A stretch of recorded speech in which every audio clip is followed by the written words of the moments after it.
How to add a cinematic border in DaVinci Resolve. First of all, open your project and go to the Edit tab. Select the clip you want to apply the cinematic border to. Now, make sure the inspector is visible. If not, click the inspector button in the top right to enable it. Next, scroll down to the transform section in the inspector.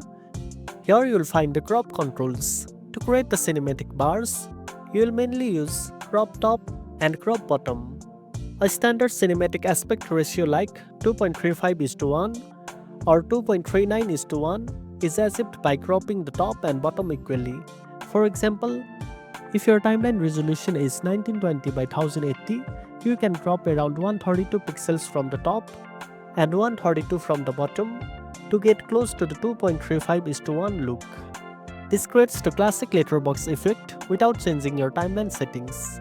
If you want to apply the cinematic border across multiple clips, use an adjustment clip. Go to the effects library, scroll to edit, and drag the adjustment clip above your video track. Then, select the adjustment clip and use the same crop top and bottom values. This way, every clip below gets the same cinematic bars.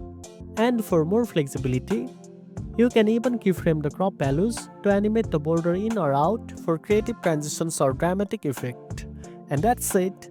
Now you know how to add a cinematic border in DaVinci Resolve.